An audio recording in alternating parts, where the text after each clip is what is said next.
Every day on this factory floor, a million things go right. They have to. Margins are tight, customers waiting, competitors closing in, so there's no time for breakdowns.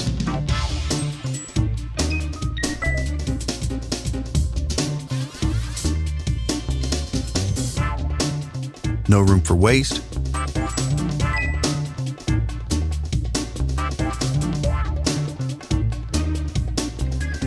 Your tools cannot go missing. And if an issue comes up, you can't sit around waiting for an engineer to visit on site. But you don't have to. Because when your factory goes digital, everything is connected. Every component is tracked, every process is visible.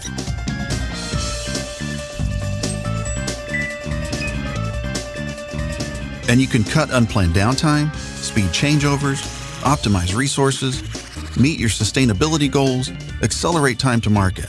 Everything's online, and it's all secure. A million things going right every day. That's the factory of the future, and it's already here.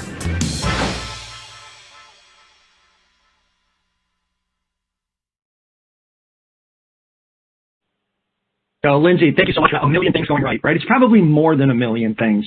You know, we kind of look at manufacturing today. The analogy I like to use is, then I use it a lot. We all used to travel, and we all remember those days where we would get on planes and we would fly and we would end up in cities we didn't know. And we think about Waze. Waze is one of those applications that really is kind of aligns with manufacturing. We think about it like this. You know, what is Waze, right? Waze didn't invent the internet. They didn't invent a car. They didn't invent a phone. But what they did invent is our ability to make real-time decisions based on real-time data to maximize the efficiency of our journey. And that's exactly what we're here to talk about today. So I'll introduce myself. I want to hand it over to the Polytron team. So everybody, thank you again so much for taking your time. We know we do tons of these, and everybody does tons of these, and we really appreciate the hour you're about to give us for this event. So I'm Steve Gansen. I work at Cisco. I'm the Americas Industry Sales Organization lead for manufacturing for the Americas. So I'll turn it over to Robin and to Richard to introduce themselves, and we'll go from there. Steve, thanks. Super duper. I appreciate it. Glad to be here. As an introduction, Polytron has delivered thousands of manufacturing solutions over the past 35 plus years. We've helped clients improve productivity, meet their business challenges, and drive profitability. I personally lead Polytron's Industrial Network and Security Solutions Group, where we specialize in helping manufacturers develop and implement their industrial network strategies. Richard? Thank you, Robin. Thank you, Steve. So good afternoon, everyone. I'm Richard Phillips, and I lead Polytron's Smart Manufacturing Solutions. So we help manufacturers develop and implement their digital transformation strategies and roadmaps, and we have a focus on delivering incremental, measurable business value along the way. So leveraging the real-time data that Steve talked about to avoid unplanned downtime is exactly what we do. So Robin and I work together. We coordinate both strategies, as there are some interdependencies on how these solutions are rolled out using a phased agile approach. Also worth noting, as an introduction, that Polytron's other services and solutions include automation and controls. We have a team focused on machine safety, process packaging and material handling, and turnkey project management. So we focus on developing these technology partners with best-in-class providers such as Cisco in order to deliver these technologies as part of a complete solution. So Polytron, I'll also mention, was named Control Engineering's 2019 System Integrator of the Year, and we are certified by the CSIA, which is the Control System Integrators Association. That's fantastic. So, Richard, as we're kind of going on this path, and you all can see from the slide on here, there's a reason why Polytron is a DSI partner for Cisco. I mean, Richard told me years ago. I've been working, just so you know, I've been working with Polytron for decades. I can't say how many decades because then everybody would know how old we are. But you know what they can do? They bridge that IT, OT gap. It's what they do. Richard told me a long time ago, when it comes to IT and OT, the Cold War is over. They need to come together and they need to work together to provide solutions for clients. So as you can see, these are the technology partners they use. Because why? Because it takes a team. Polytron doesn't come with one laptop computer to go fix your problems. They surround themselves with a team, whether it's Rockwell or Banner or Cisco. It's whatever you need as clients. So if we start with that, if we say, if we go to slide 4 and we talk about, what's next, we talk about the business drivers, we have to start somewhere. It's not about, hey, let's just put a bunch of IoT networks and call it a day, because we've seen that strategy attempted and we've seen that strategy not be so successful. So from the business driver standpoint, how do we get started? How do we start moving forward with our clients? Yeah, Steve. So there's several network business drivers that are seeded from larger data-driven initiatives. Listed here are 5, but they're not limited to only these 5. The first one, the ability to track machine utilization, OEE. That is true connectivity, real time, to give the manufacturing as to what they're producing and the utilization of their equipment. Another business driver is advanced sensor technologies. This is enabling predictive maintenance models and going forward. Create connected environments, internal and external. Internal, your technicians on the manufacturing floor supporting those pieces of equipment in the facility to make sure that everything is up and running. Today's world, external support, remote support, connectivity. COVID, people can't fly, people can't travel. We need that connectivity bridge to keep our machines running and answer technical questions. Next is reduce costs by optimizing operations through automation and inventory management. One of the key questions that you'll ask yourself is, what do you have? Where is it at? How's it being used? We'll all use this connectivity to answer those questions. And finally, the last point is increase revenues through quality control. You want to increase the yield while you reduce waste. That drives to the bottom line for revenue. I should note that, Steve, that these are general business drivers.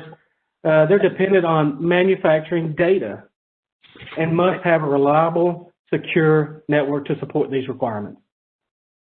Security at the network layer with a defense in-depth approach assists to migrate these risks. Through a properly designed network layer, network is only part of the cybersecurity strategy. I can't say this enough. Security is not a product. It is a process. From the top of the stack all the way down to the machine. In terms of reliability, many manufacturers have implemented networks on a hodgepodge basis, in cases extending the network, unmanaged switches. I need connection. Let's just plug into whatever we can. It happens. It's going to continue to happen, but we need to make note of it.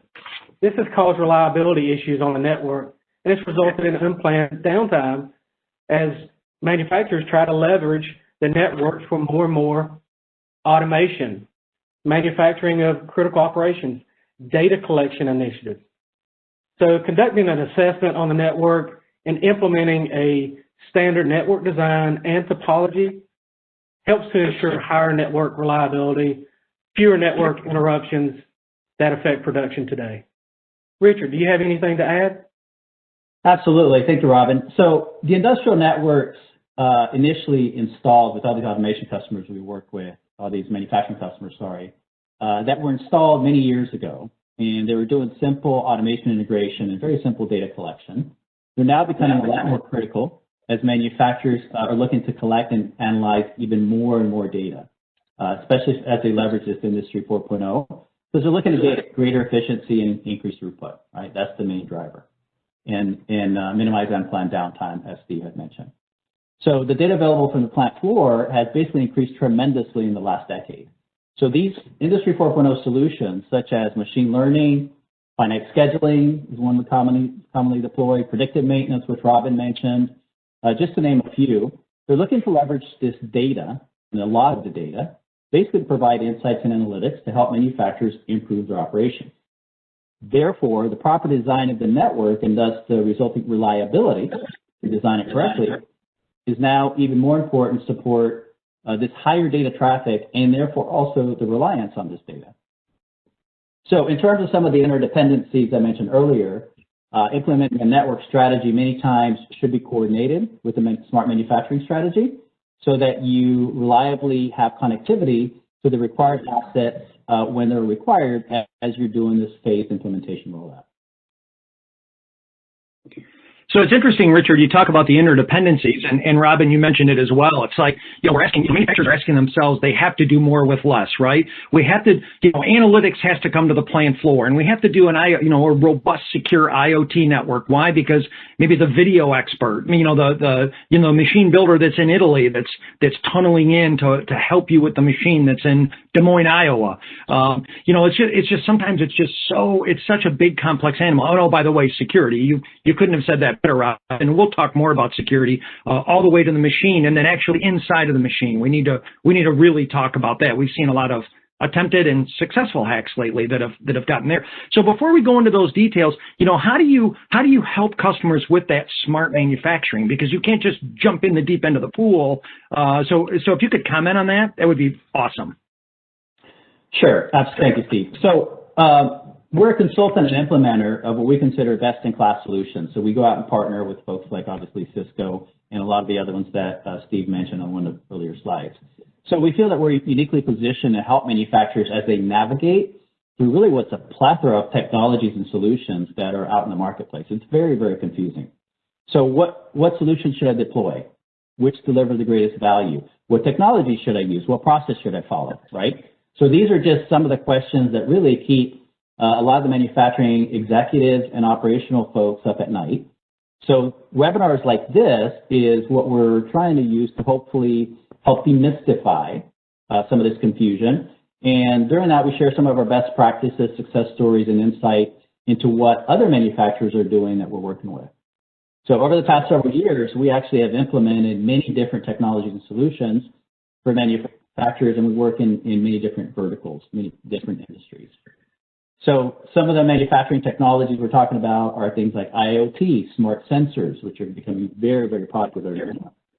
Machine learning and AI, blockchain, smart glasses, RFID. We have multiple RFID case studies.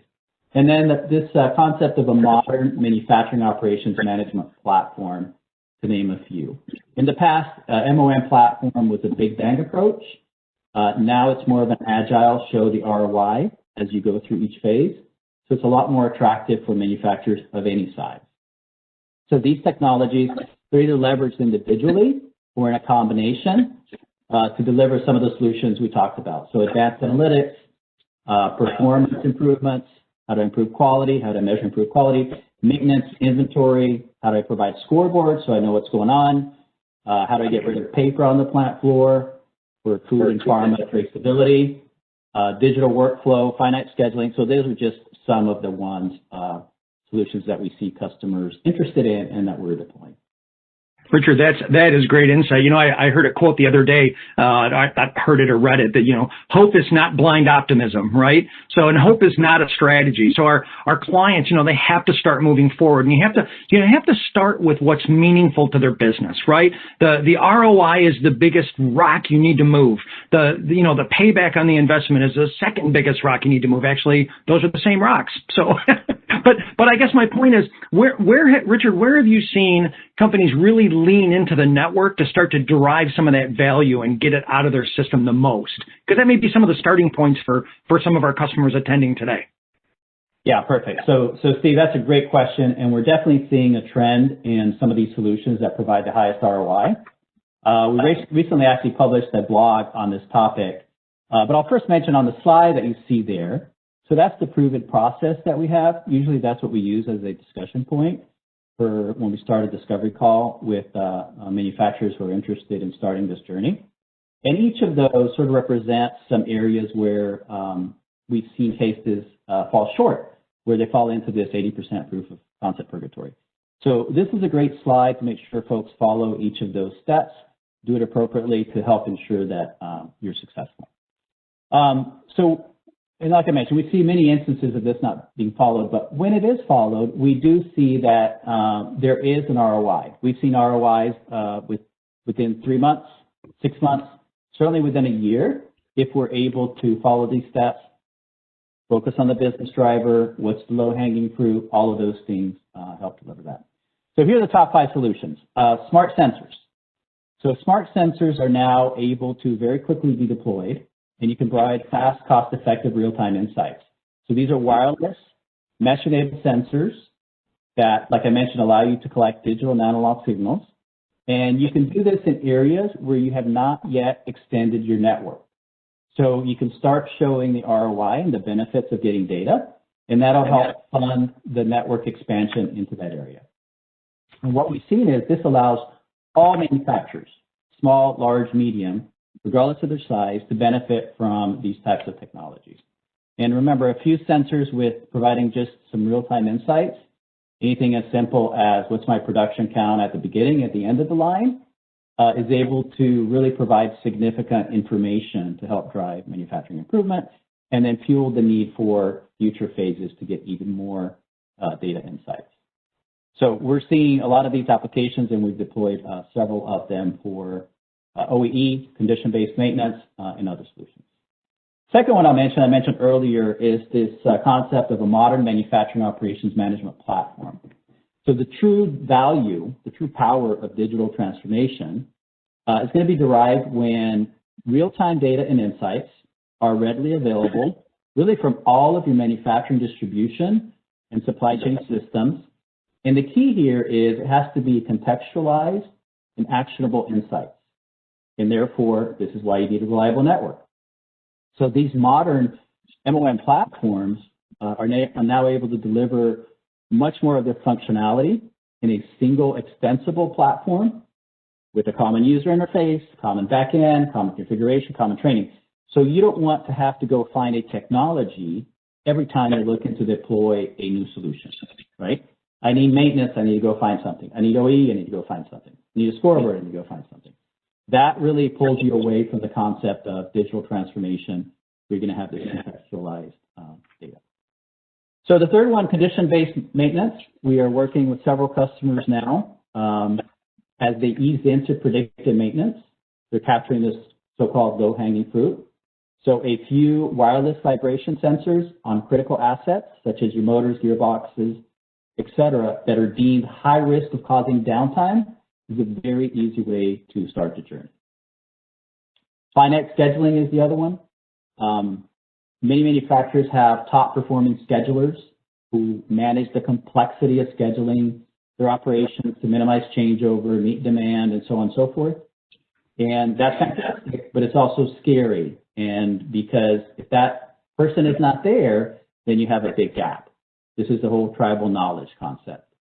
So what if you could capture his or her thought process along with your company's collective best practices, took it to another level by using these advanced algorithms that are now available to improve your scheduling optimization and then be consistent across all of your plants. That's what finite scheduling does. So we're seeing a lot of interest in that.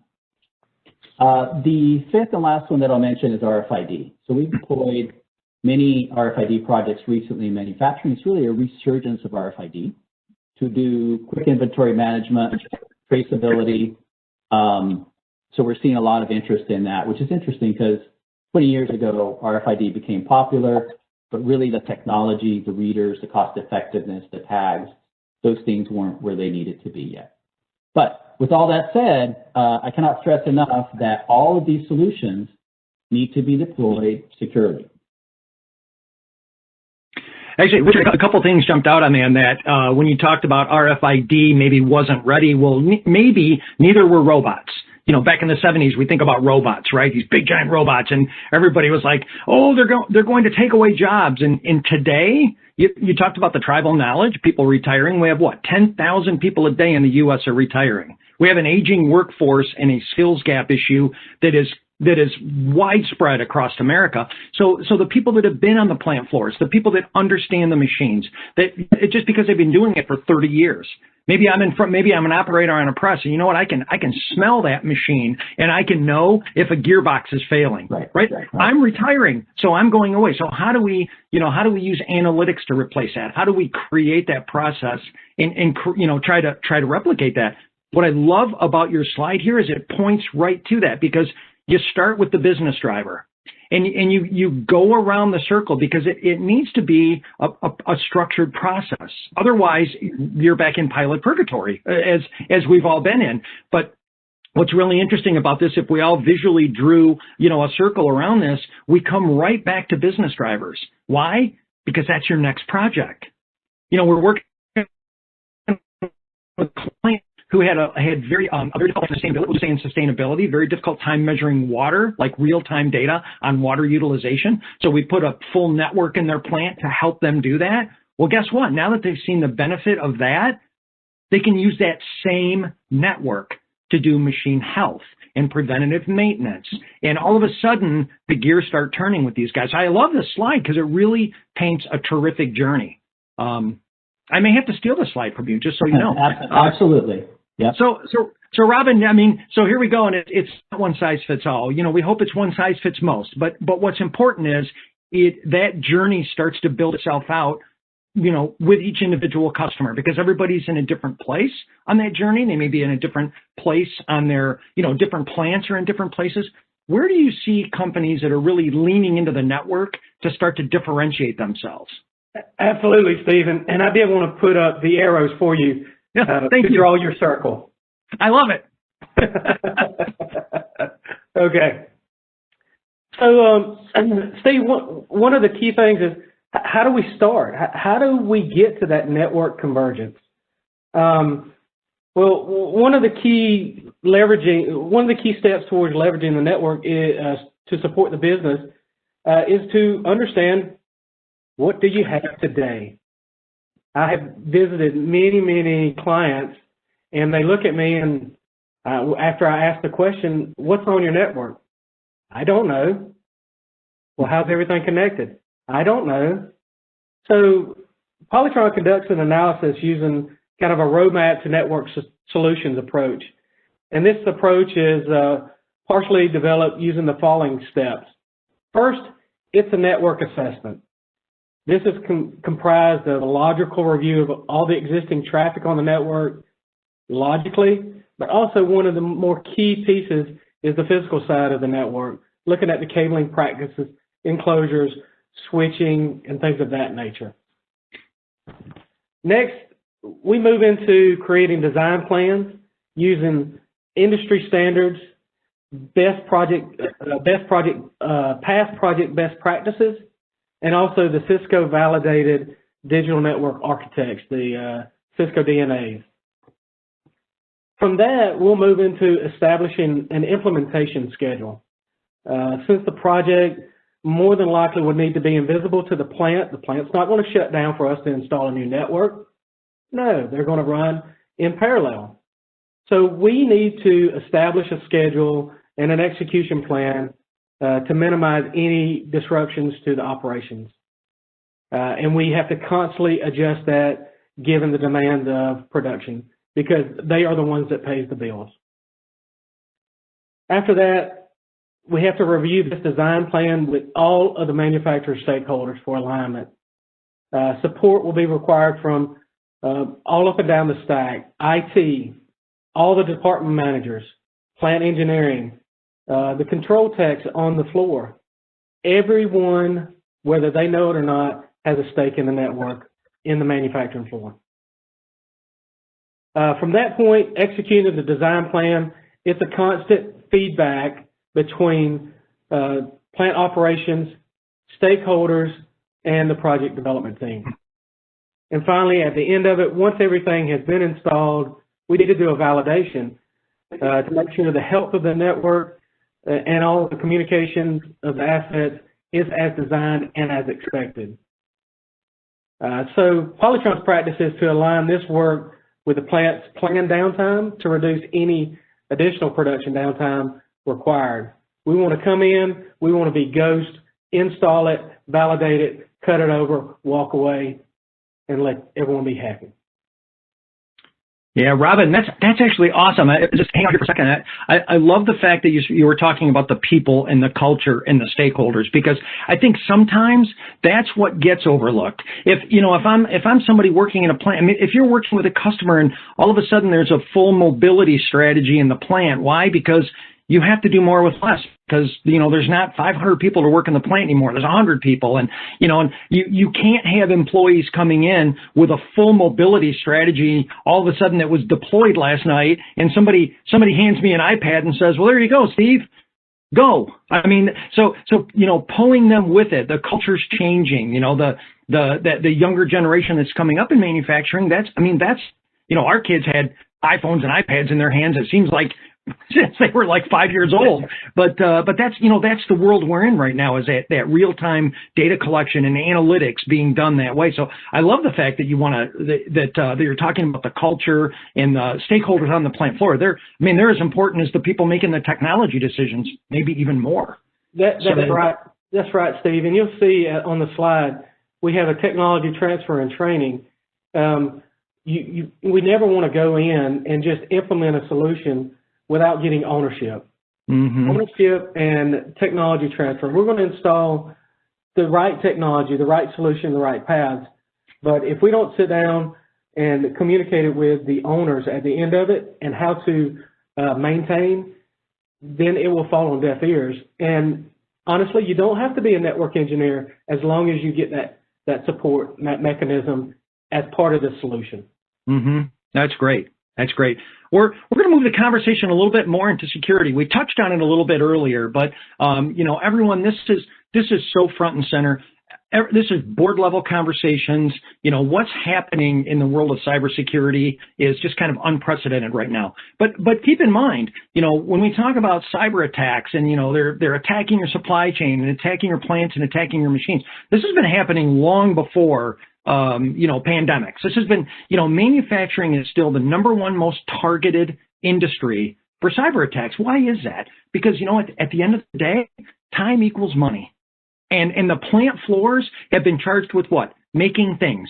My job is to make 1 million of these pens every day. And I'm going to hit the gas pedal in that plant and I will make 1 million pens. And I may do it the way I've always done it. I may have new machines, but as we start to connect, as the industry has shifted from maybe a build to inventory to a build to order, right? We used to make warehouses full of things, and we don't do that anymore. We make just the right things. So our supply side and our demand side is very connected, and the machines are very connected. Well, guess what else is connected? The threat landscape is connected. We've got, remote experts. They've been coming in for years. This is nothing new. This is the RealWear glasses with the microphone. This is, Robin or Richard being the smart people way in a different part of the country. I don't know anything about this machine, but you know what? I'll throw on a pair of glasses and a pair of headphones. They'll walk me right through it. But I promise you, the first thing that'll happen is they'll say, okay, Steve, open up the enclosure door. And the very next thing they'll want me to do is plug the network cable in. Because why? Because they need to see the firmware. They need to see the Revla. They need to understand what's happening in the machine. So this whole, it's gotten magnitudes more challenging today. We read about it every day. I mean,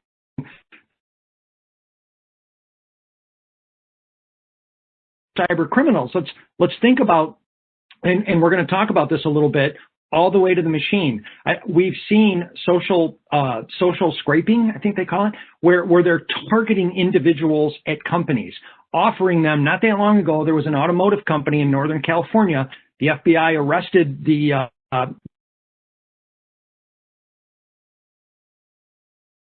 they offered $1 million. It was $500,000 up front and $500,000 when the job was done to land malware in the plant.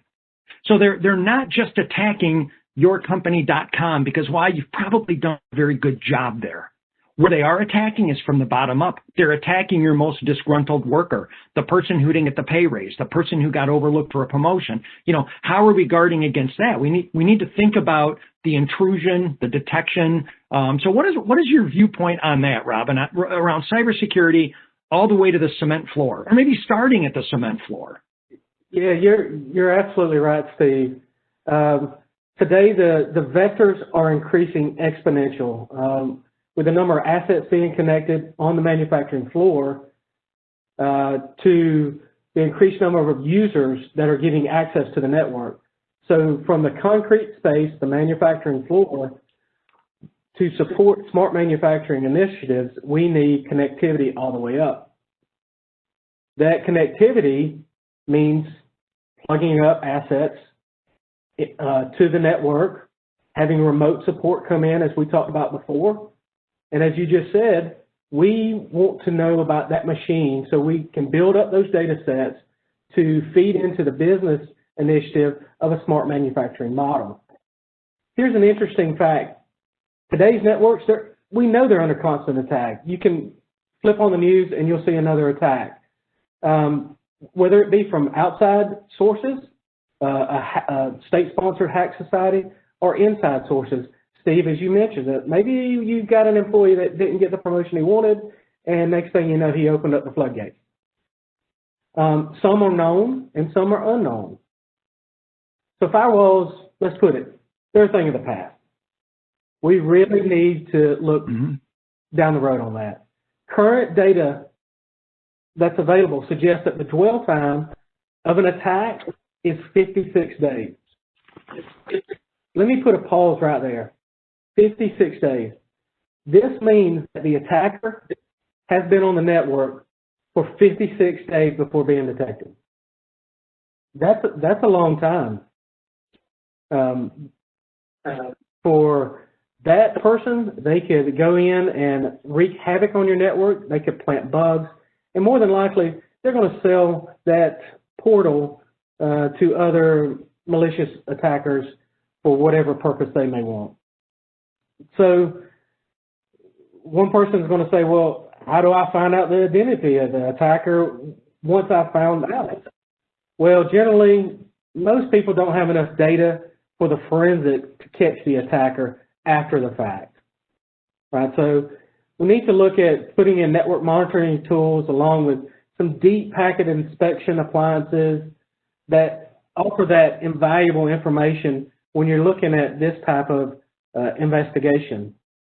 So some of the vulnerabilities that you're faced with when you get an attack is the top one.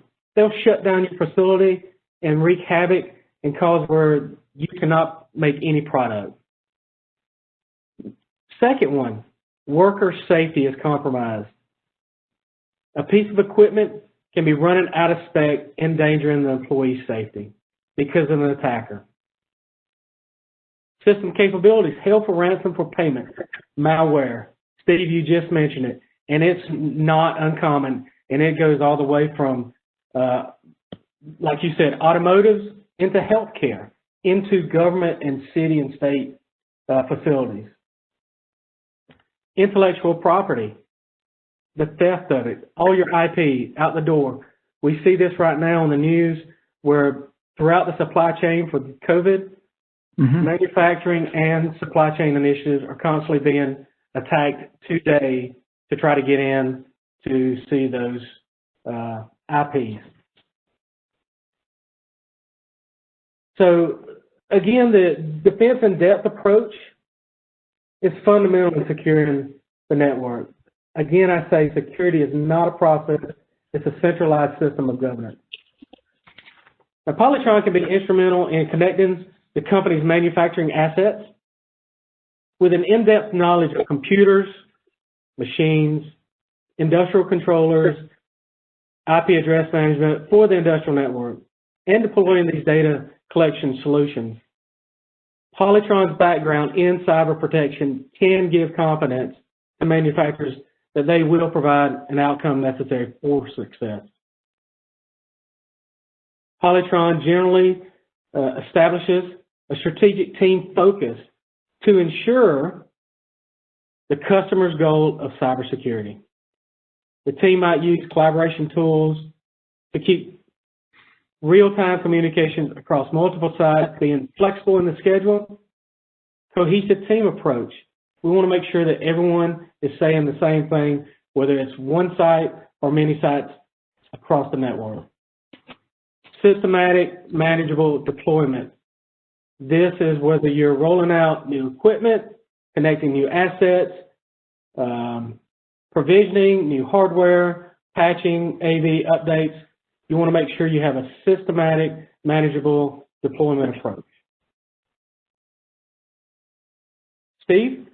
Yeah, there are a couple of quick things, Robin, I want to come back to. You talked about, forensics. You talked about, catching the criminals. It's really interesting. I don't know, maybe a couple of years ago, did a joint presentation with the Department of Homeland Security, and then 3 weeks ago with the FBI, all around the whole cyber attacks, cyber criminals, and cybersecurity. And they said, that a couple of challenges is companies can underestimate the incredible relentless pursuit of these criminals, right? They're, the way the Department of Homeland Security framed it up for me that one time, he said, Steve, think of it like this. Think that you're a soccer goalie and you're standing there in front of your goal and the hacker is out in front of you kicking on the goal forever. Never stops. And they get better and better as time goes on. And, some companies have said, well, we're too small, right? They're not interested in us. No, actually, they're very interested in you because other than a couple of, state actors that we all know about, maybe 2 or 3 of them, generally the way these hackers get promoted and get to work with, some of the bigger hacking companies, there's no universities for how to do this. They build up their resumes by hack and then hack again and break in again and break in again. So they start small and work their way big. Pretty soon they're hacking Cisco, they're hacking the government, they're hacking Polytron, they're hacking your companies. But nobody's off limits. And I really like the defense in depth strategy that we're talking about because as they mentioned, the special agent was explaining to me that the forensic analysis that they do afterward to go catch the bad people, they do very well. They're very, very good at this. And by the way, for everybody out there on the call, if you do want the FBI to come in and do presentations at your facilities, they're glad to do it, but be prepared for the phone call that comes in that says, hello, Steve, this is Special Agent Eric so-and-so from the FBI Supervisory Cyber Unit. You just look, the FBI's calling me. But they will come in, they'll do seminars, they'll do meetings, they'll do these kinds of things to help you. But they said if you get breached and you call them and they'll say, okay, well, help me understand what you have, Richard. And Richard says, well, we got a bunch of firewalls. They're going to have a hard time forensically chasing that particular crime to ground. The more data you have, the more tools you use. And it kind of goes back to the network, right? Robin, you said it. There's so much deep packet inspection you can do now on the traffic, whether someone's trying to damage your network while they're holding you hostage while they're in your network for, what did you say, 56 days from intrusion to detection. What in the world are they doing in those 56 days? That's the average, which tells me some are even more. Some are less, some are more. But that whole defense in depth strategy, start with segmenting, start with managed switches, start with visibility on your network. I love that. That's how we have to think with some of this. So knowing that, maybe you could just talk a little bit more. If we go to the next slide, talk a little bit more about the benefits that coming. So if we're going to protect the system, then what do we gain out of that? How do we do more with less, leveraging the network to protect the system? Oh, sorry. Well, apparently Robin wants to be done. No. You're Robin. So you're absolutely right, Steve. There's over the past few years, you've seen a lot more companies come up that are monitoring for the protocols that are manufacturing specific, that are away from IT. So those need to be reviewed, because those are specific protocols that people are basically hacking into to breach manufacturing. But if you take that, again, I say security is not a product, it's a process, and it's an ever evolving. But when you get to a fully protected system, you're going to protect your data, your intellectual property. Ask any of the pharmaceuticals right now that have spent billions of dollars developing a vaccine, they kind of want to protect that intellectual property. That's contaminant. If you do get a threat, you want to be able to isolate it very quickly. You want to limit the spread across your entire network. If you have one site or you have 1,000 sites, you want to be able to quickly respond to that threat and contain it. You want to limit access to your network. You want to know who and what is on your network at any time. And you can do that when it is fully protected. And it's fully protected when you improve your monitoring and your threat detection. You want to use those deep packet analysis. You want to use OT manufacturing protocol appliances like CyberVision from Cisco. You want to get the data and collect it so that you can be ready for the forensics when those 56 days are up. And at the end of it, we go back to the protect the endpoint devices, because we want to connect those machines so that we can get the data up to the programs that are doing the analytics, whether they're machines, compute assets, etc. I mean, point devices, it reminds me of another story. I mean, let's use, leverage your network, not just from a data and plant performance standpoint, leverage your network from a security standpoint. Think about this. Think about, the more visibility you have to the devices on your network. So if you have unmanaged switches, then, it's really time to move toward a managed. Right? So let's just say you've got a network in your plant and it's all good. I don't know. I'm on the crew, and Robin just gave me a work order and said, Steve, I need you to mount a bunch of cameras on the loading docks. Because why? Because trucks keep backing into them and they're damaging the docks. And I say, okay, I'll go do that. So I mount all the cameras, and we all know what the world looks like these days. The cameras are all internet enabled. And in fact, they probably come in the on position when I mount them. Nobody's thinking about securing those cameras. And a week and a half goes by, and Philip, Richard says to Robin, hey, did Steve secure those cameras? He's like, I don't know, let me ask him. I'm like, oh, no, I didn't. Well, what if your network did that for you? What if you didn't have to think about that? What if all of a sudden these 8 cameras popped up on the network, and you said, oh, those are cameras because the MAC address says they're cameras. I know exactly what they are. And you can automatically pass a security policy to those cameras. And you don't have to think about it, because now that little Achilles heel you have out there of some of these devices you're mounting and installing is automatically protected. It's automatically, and then we create an alert and say, hey, we passed a security policy to these 8 cameras. You're good to go. But let's make sure, that we don't need to do more. That's how we can sort of leverage the tools that are at your fingertips to go do those kinds of things where on the network, right? Again, network is a differentiator. Use it as a vehicle to drive value. Don't look at it so much as oh gosh, we have to put this whole IoT network in our plant. So it's just the value that it can bring is immeasurable at times. So I think that was is that our last slide, Robin? That is our last slide, Okay. And I did want to just reiterate that the updated network, it provides the desired results, and it delivers the system that is secure, sustainable, and scalable. I mean, what you have now will not be the same as what you have down the road, but the network is the true base building block. And you talked about ROI, and I'll share a very quick story that a client has a long-term strategy for digitization, but at the core of it, they started several years back, and they started implementing and updating their network in the manufacturing side. That ROI was not available at the time. Fast forward 2-3 years down the road, Steve, and that entire supply chain is now getting digitized information from the factory floor. It's doing analytics in the cloud, doing predictive maintenance, and you can really see the ROI that's being achieved. But it was a long-term strategy that they needed to invest in the network up front to meet the end goals down the road. I think that's important. And ironically, somebody posted a question, Richard, I'll put it to you, but ironically, it's very much about that. What was it? I'll just kind of summarize it. It's around where do we start? I mean, recognizing, and what you're saying is, this customer, put in this incredible network up front. Well, the ROI on an IoT network all by itself is tough, right?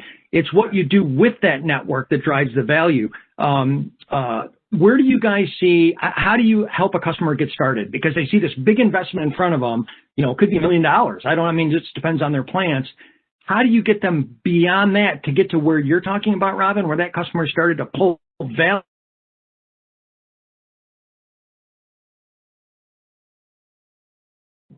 Well, yeah, I'll jump in there. Sorry. Okay. So the diagram you saw earlier is sort of the best practices where we start with a business driver. So that's the ticket, right? So what are the big problems that they're facing? Quantify those in terms of impact to the business. Then go through the process, prioritize them. And with the smart manufacturing technologies available nowadays, you can have a long-term plan, long-term technology stack in place, but start small. So make sure you pick the right one. Robin mentioned some good examples. Condition-based maintenance. I gave you the top 5 of what we're seeing.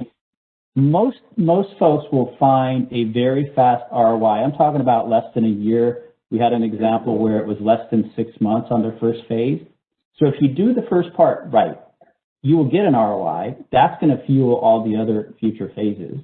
But you have to go through the process and know which of those solutions is going to deliver the highest value for the lowest cost to your business. So that's the ticket. Follow the process, prioritize, find a high dollar value opportunity, and then start with that one, show the benefit, and then move on to the next one.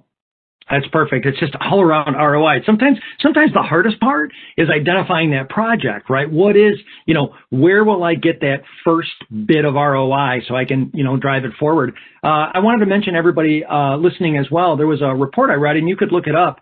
It's from a company called IoT Analytics. They did something very interesting. They did I think they did some web scraping. They looked at the Q3 earnings calls of 3,000 manufacturers. And they said, what did they talk about the most during those Q3 analyst calls, right? Guess what the top 2 things were? Industrial IoT and analytics. Those were the words most stated and stated more than those same companies' Q2 analyst calls. So it's not just us, and it's not just you folks on the phone. Every manufacturer today is trying to do more with less and trying to do it securely. We all know you can't navigate new landscapes with old maps, right? So we're all trying to find those new maps and navigate the waters ahead of us. So I don't see any other questions in the queue. What I do want to do is, Polytron, I can't thank you guys enough. I really, really have been thrilled with this conversation. That I love the fact that you guys are so willing to come on. You're experts on the plant floor. You're experts in that IT OT convergence. And I love having the conversations with you guys. So, Lindsay, I don't know if you see any other questions. I don't see any in the queue. I don't. It looks like you guys have tackled everything that has come up. That's a good thing. Okay. Well, I want to again thank everybody. We on behalf of Cisco and behalf of Polytron want to wish everybody a very safe holiday season, a great holiday season. Please call us if you have any questions or need any additional information. We're absolutely glad to send that to you and have that conversation. No problem. Thanks, Steve. Thanks, everybody. Awesome. Okay. yeah, thanks a lot, everyone. Happy holidays. Okay. I'd also like to thank you all for attending. Special thanks goes to our experts presenting today. We hope that you found the session informative and valuable. This concludes the session. Have a great day.